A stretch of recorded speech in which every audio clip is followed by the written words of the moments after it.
So you want to be a content creator? Hi, I'm Kitan. I've spent the last 10 years building a successful career as a content creator. And here on my channel, I empower creators like you to build a brand, grow your following, but ultimately move in purpose. When I first started, there wasn't that much information out there, so I want to give you the tea to help you along on the journey. Check out these 7 things I wish I knew before becoming a content creator. Before you buy any more equipment, invest your money in that course you saw on Instagram, I'm sharing my knowledge and experience to get you into the mindset of a professional creator. Know your why. This needs to be bigger than you. This is something I wish I knew before I started because I kind of stumbled into this. I was just trying to figure things out, and you just need something that you're focusing on that isn't the glamorous stuff. Things like free products, the money. Because when this gets difficult, which it does, you need something that's gonna anchor you. If people aren't watching your channel, if you get canceled, which we don't want, so don't even, right? But if that happens, you need something that's making you push further, right? I believe everyone is created for a purpose. If you don't know what that is, if you don't know why people may wanna follow you, ask the people around you. Maybe you're really fashionable. Maybe you know how to talk to people. There's something that you and only you can bring to this space. So remember that as you start, because that's what's gonna push you further. It's a 25/8 career. Y'all, I wish I knew. And I cannot stress this enough. This is such a consuming career, especially if you're in the lifestyle space. There are so many things that you may want to post, you may want to do, and it can really take over your life, like it did for me. And so I want to make sure you're aware of that so you can set boundaries. It's really important to be able to live real life. And so I didn't realize how much I would have to even be doing. I had to be my own editor, accountant, filming, stylist. I really could go on. Because you have so many roles you have to fill, you almost can't take your hat off, right? If you need to edit, then once the editing is done, you have to post it, then you have to do this and you have to do that. Creating boundaries and being able to stop when you need to stop is gonna be key, because this thing can take over, okay? Everything can change in an instant. All right, I wish I knew this because the amount of change that has happened in this industry since I started is immense. 10 years in this game, I've seen so many social media platforms come and go. People's careers change like that. Let's think of Vine. Vine is one of the biggest examples of people who had millions of followers and all of a sudden overnight had none, right? You have to be adaptable. You have to be able to start over if you need to.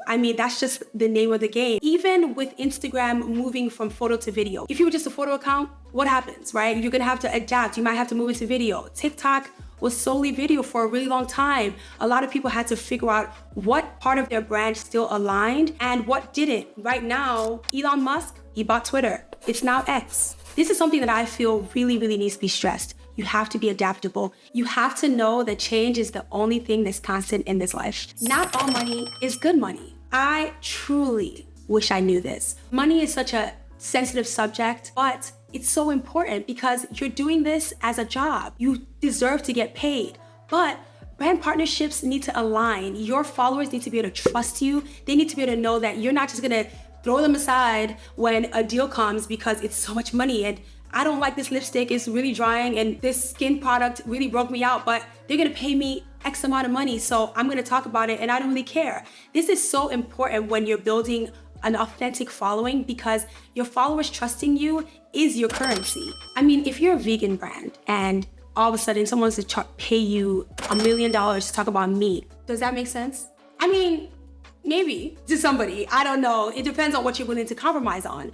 But if you know that that's not something your audience would ever trust you again in your life and you lose out on millions more, is that worth it in the end? I know when I first started, I didn't have 2 pennies to rub together. So of course, it may seem like it's worth it in the beginning, but if you don't have a long-term career and you are thrown to the side and no one ever wants to work with you because no one trusts you, that doesn't really work for you in the end. So knowing that now and being able to say no, even when you just have to, eat some ramen, sleep on someone's couch, it's okay. Make sure that you have the things that you are not gonna compromise on and never ever compromise on them. What you do with your money matters. I feel like schools don't teach enough about what to do when you have money. And by the grace of God, you are going to be so successful in this that so much is gonna come to you because you're being very valuable and brands will work with you. That being said, what are you gonna do with it? Do not ever forget about taxes. If you get $10,000, some of that money is for the IRS. And it's so important that you don't get caught up,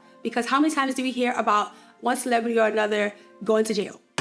You don't want to go to jail. So please pay your taxes. Honestly, I can do a whole separate video on this. So let me know if you want to see that, because there is so much that goes into how to manage your money, getting a financial advisor, talking to tax professionals, and at the end of the day, making sure that what you do with the $100 brand deal is the same thing that you do with 1,000, million. We'll see, right? You never know. If this were to go tomorrow, my money is in totally different places so that I can also still live. When you start to make more, you can actually start to outsource all of those millions of jobs that I told you about with the Glass God and the editors and things. You can start to pay people for your time, because your time is money. So making sure that you put your money in so many different things and you're very mindful of managing your money is going to be key in this whole career. In the beginning, I rarely spent money. I always wanted to make sure that I was being very frugal. I used to thrift a lot. You guys remember my thrifting videos? I used to do so many things because I wanted to make sure that if I was doing this, I had longevity and I was going to be able to buy houses and do so many things I've been able to do in the past 10 years. So I just want to make sure you are mindful of managing your money, because that is also going to be so important as you grow. Everyone is not your friend. It's sad to say. It is so sad to say. But I have a lot of things I could talk about when it comes to this. Unfortunately, they may want to social climb. They may want to use you for something. You have to be very careful and delineate who's actually your friend and who's in here for the clout. Clout is a drug, and a lot of people want it because you just don't know what people's intentions are, and you have to be very careful and protect your space. Guard your heart above all else. Like, that's something that I really hold dear to my heart. Honestly, some people are just your coworkers and you can kiki with them and you can talk to them, but you have to be very careful and know who actually is your friend and who has your best interest at heart. This is such an industry that sometimes can promote people fighting against each other for jobs, people, being very sneaky. Always keep in mind who you are. Never compromise your integrity or just the things that you really hold dear for a check. It's not worth it, right? I used to live in LA. A lot of you guys know that I moved from LA. And a lot of people talk about LA being such a fake place and, there's some fake people. No matter where you live, there are always gonna be people who don't have your best interests at heart. To be honest, I'm always praying for discernment. I'm always praying to be able to feel people's energy and spirits, because demonic spirits are a thing. I'm just saying, demonic spirits and people just not really being true is real. So you have to be very careful in this space. You have to always be mindful of the fact that you are working and people might not like that you're making money. They might want to throw salt on your name. They might want to say things about you. So I just think that it's worth being very mindful of who you are around, what you accept, where you are, what events you probably don't want to go to.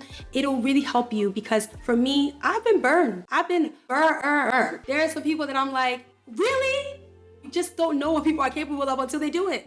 So we could talk a whole lot about this. I know y'all want to know the tea, but I don't do all that. But I just want you guys to know that I really, really wish somebody drummed this into my brain, that everyone is not your friend, period. Honestly, just don't rush into things. Don't bring someone to your house the first time you meet them. Take your time, be very careful. You just wanna, feel people out. If you're not trying to film that day and they don't wanna hang out because you're not filming, I don't know, maybe they just wanna be your friend because you film it. I'm just saying, your mental health matters. Obviously, your mental health matters, right? But social media causes serious damage to your mental health. Yeah, it does. Social media is already damaging, and now you work in social media, meaning that you are consuming a lot of content. You are doing a lot of just watching people's stuff, and sometimes that can lead to comparison. It can lead to imposter syndrome. It can lead to people critiquing you. It can lead to people wanting to cancel you. There's so much that you can do to combat this. Some of the things that have helped me in this whole career in the last 10 years is I have invested in therapy. I try to build in self-care into my routine. I take breaks. I take a lot of breaks. I don't see any problem with that, because if you think about the fact that there's a corporate structure where people are able to take breaks and people have the weekends off and people are just able to delineate their lives, why don't we bring that into this space? I want to make sure that I can be here mentally in the long run. That's just really important to me. There was a time when I thought everything is content. So I was always on. At some point that takes a toll on you and it just really, really makes you tired and exhausted. And when you start this as something that you really enjoy, this was something that I loved so much. I used to be so involved in this process, and there was a time when I had to realize that I was putting so much of myself in that I wasn't able to live real life. And I don't want that for you. I want you to be here for the long run. How many social media influencers you see just stop, just literally end. And now you don't even know where they are because they're no longer online. I want you to know that you are here for the long run. Take your mental health very seriously. All right, y'all, so those are 7 things I wish I knew before becoming a content creator. And I hope that helped you too. If you're a content creator, I would love to hear from you. What are some things that you wish you knew, or what are some things that you resonated with? Let's talk about it, because I know this content creation journey can be a lonely one. So if you have any questions, let me know in the comments. I would love to chat. Let's chat, okay? And if you're enjoying this video, please give this video a thumbs up and subscribe so you don't miss any more content like this. All right, that's it for now. So until next time, stay blessed.